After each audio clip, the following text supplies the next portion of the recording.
Your gut affects everything, even your mood. So Ollie created 2 brand new products to take care of your insides. Ollie Big 10 Probiotic has 10 strains of probiotics, their most ever, to support a healthy gut microbiome, immune system, and stress response. And Ollie Super Good Superfoods delivers 15 superfoods in tasty gummy form. Find them at ollie.com and exclusively at Walmart. Ollie! These statements have not been evaluated by the Food and Drug Administration. This product is not intended to diagnose, treat, cure, or prevent any disease.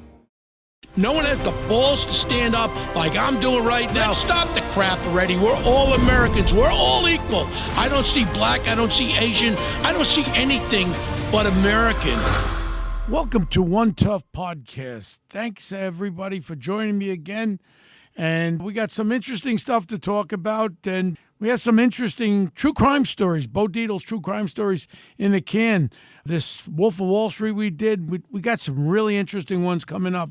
But I think today with our One Tough Podcast, we're going to talk about what's going on right now around our city and our country. First of all, I have to send my deepest sympathy to a real New York City legend. His name is Arnold Fisher. He passed away. He was truly a New York City icon. His father and his uncle, Zachary Fisher and Larry Fisher, they were responsible for bringing the Intrepid Aircraft Carrier Museum into New York City. Also, they were responsible with the Fisher houses.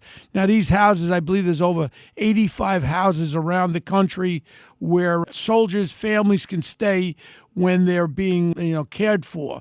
And this is the Fisher family is a tremendous family, and our deepest sympathy goes out to Arnold Fisher. All right, now let's go. Here we go.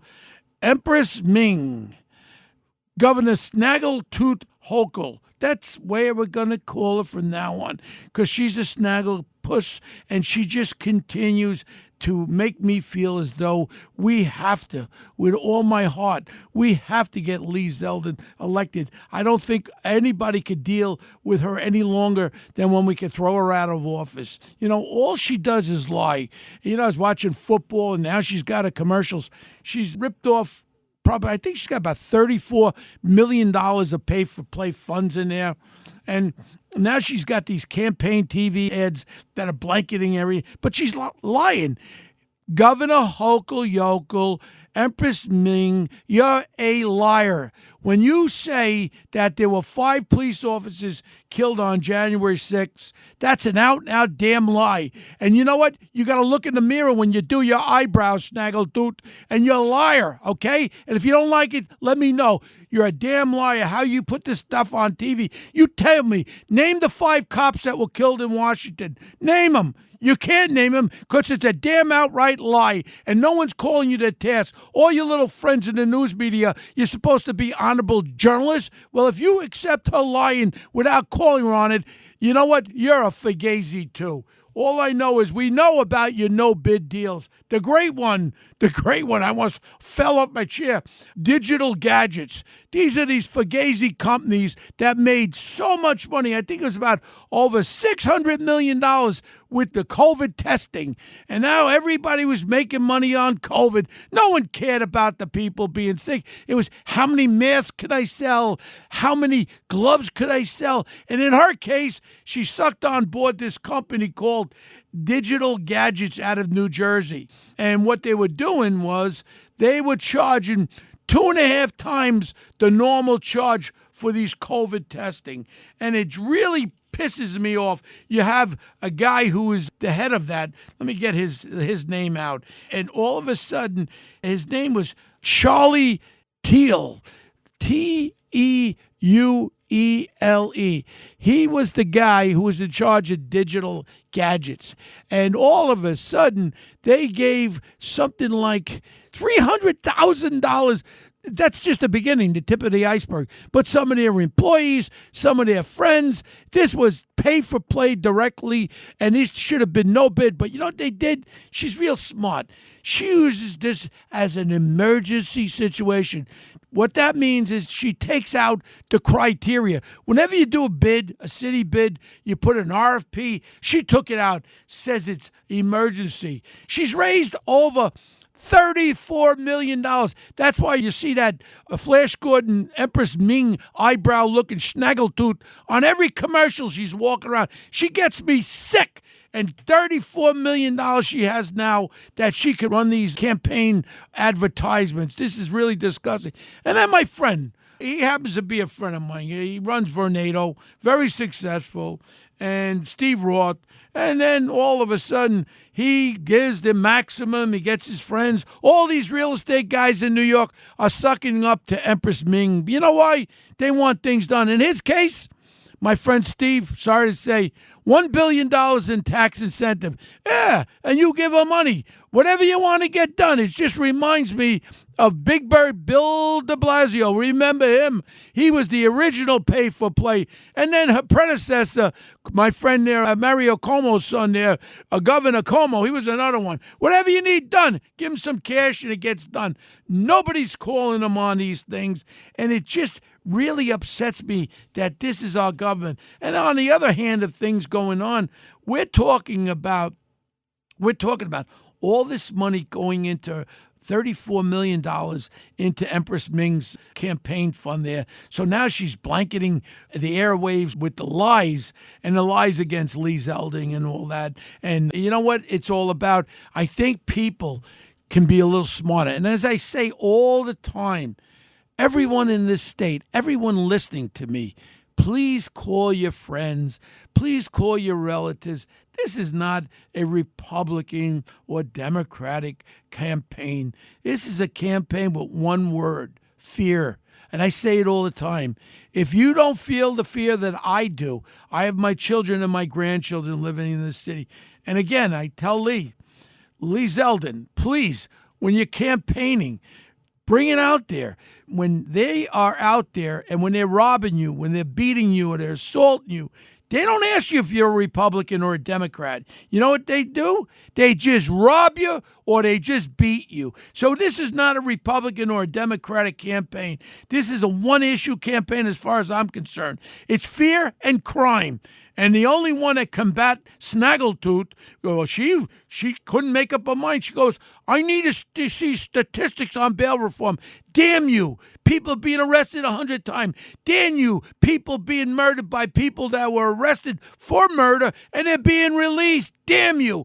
You need statistics there, Snaggletooth? Invite me up there. I'll give you all the statistics you want. We really, really have to band together and knock her out. Now I see. I'm very happy. This race is really tightened up. And when the Democratic polls are starting to say there's a 4 to 6 point spread, that means it's serious. You know, I just keep going back to Big Bird de Blasio because he, by far, in 8 years he was in, he destroyed our city. He was the one that flushed the toilet and why New York City's going into the toilet bowl. Then all of a sudden, he wanted to run for president, Big Bird, that fool, in the area that he lived. Well, lived part-time anyway. And then I think he got 3 votes, his wife and him and his son probably. And then all of a sudden, now he wants to be a teacher at Harvard Law School. Why don't he talk about corruption and bribery and pay for play? But you know what? The horrible situation is the kids over there in Harvard are a lot smarter than you think. They don't want him.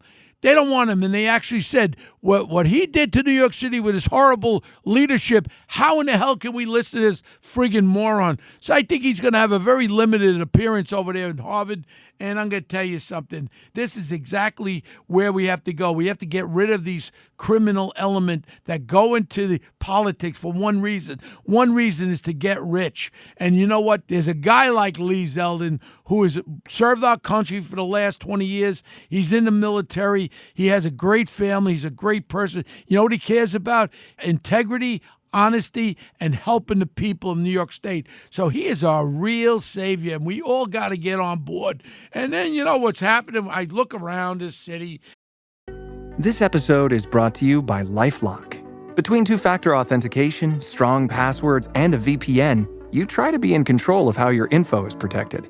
But many other places also have it, and they might not be as careful. That's why LifeLock monitors hundreds of millions of data points a second for threats. If your identity is stolen, they'll fix it, guaranteed, or your money back.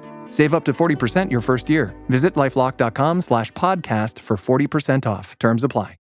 And I see all this stuff, this Trinity School. Now, this one really, really irritates me. This Trinity School over there. Now, where else would it be? It would be on the Upper West Side. It's one of these highfalutin private schools. And then all of a sudden, one of these teachers, her name is Jennifer Norris, piece of garbage. She was interviewed by Veritas, and she actually made the statement, we just need some vigilante Dexter to get rid of the horrible white boys at the school. You know who Dexter was?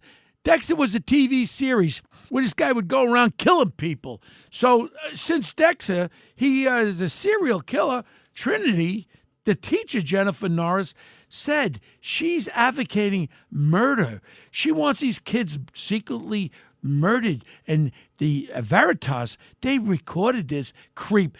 Do you think Trinity School got rid of her? She's still teaching in that school. This is the problem we have.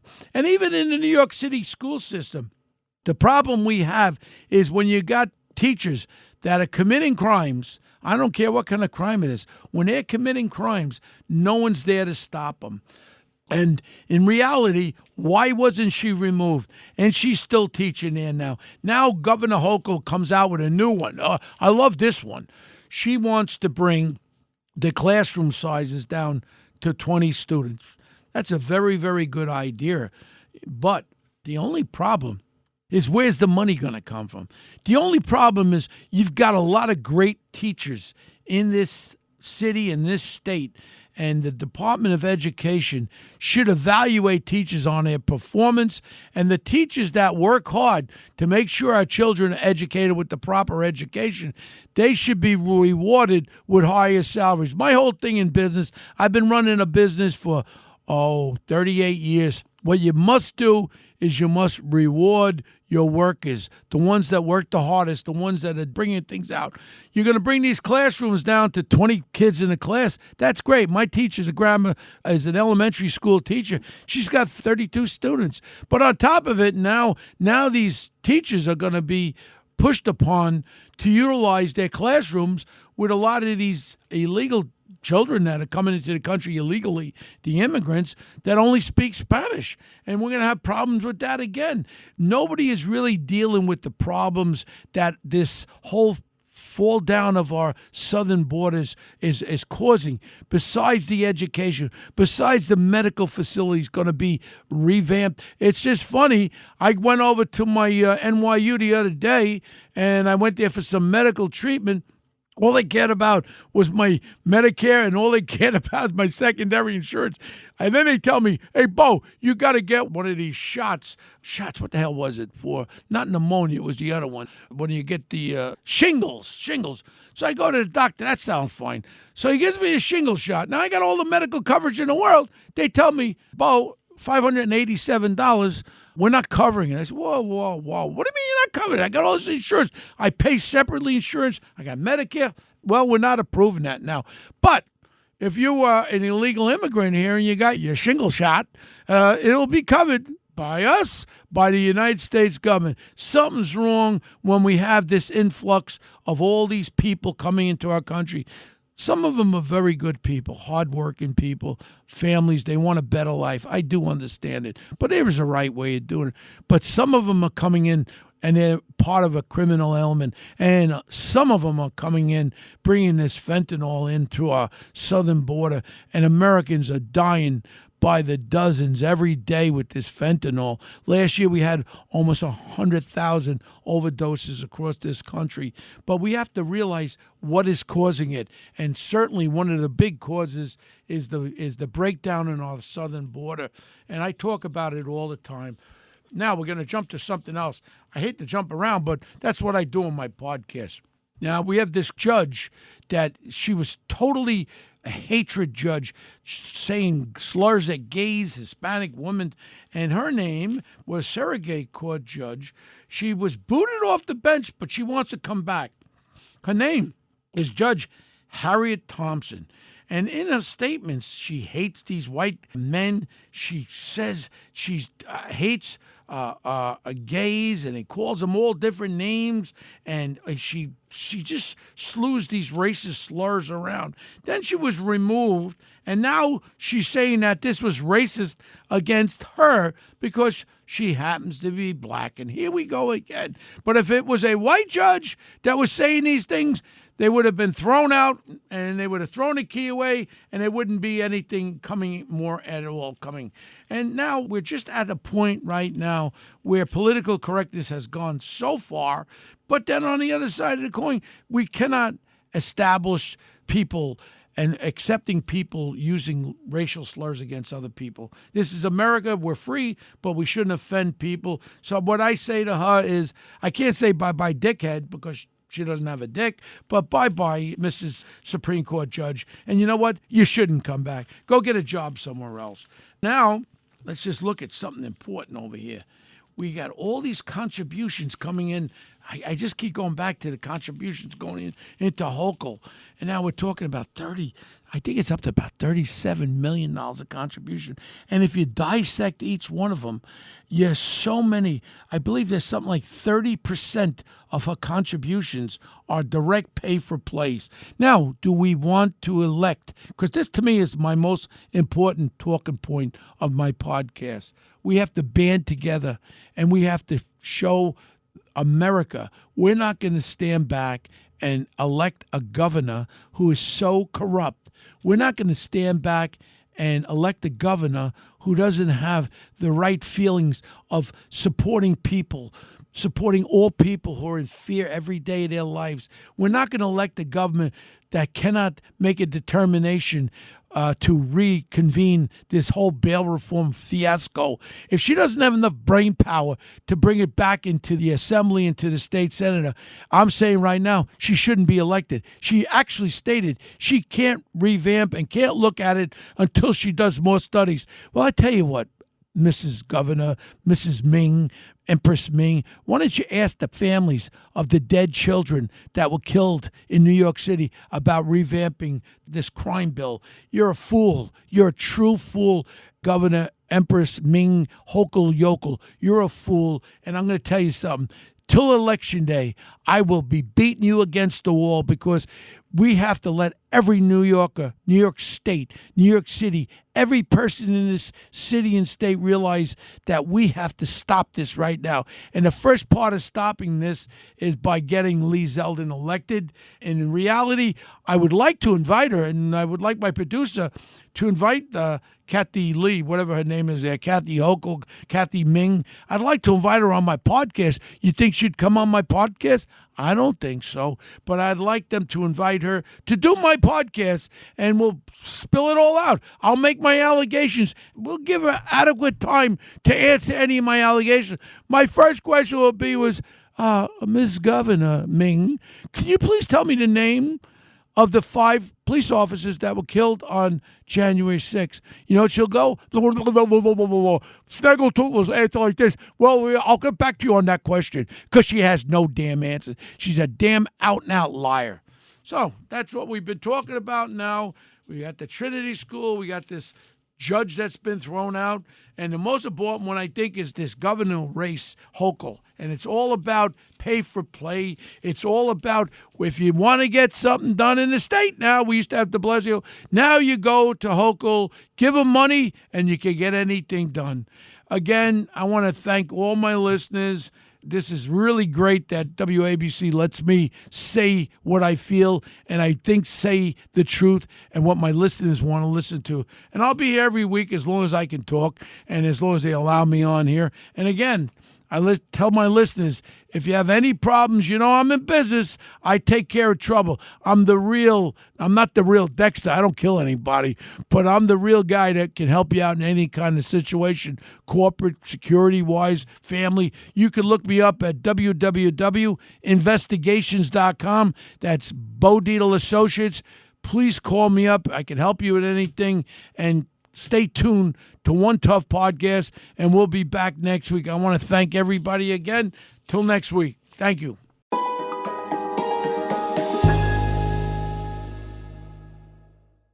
Hello, folks. Larry Kudlow here. Pay attention, because China is leading the largest anti-American alliance since World War II. One that's already dumped U.S. bonds, grabbed 43 million acres of our farmland, and is plotting to dethrone the dollar. That's why IRA and 401k savers are protecting their savings with gold. Please go to freegoldguide.com/Kudlow or just call 800-621-3908 for your free gold guide on how to protect your wealth with gold 100% tax-free.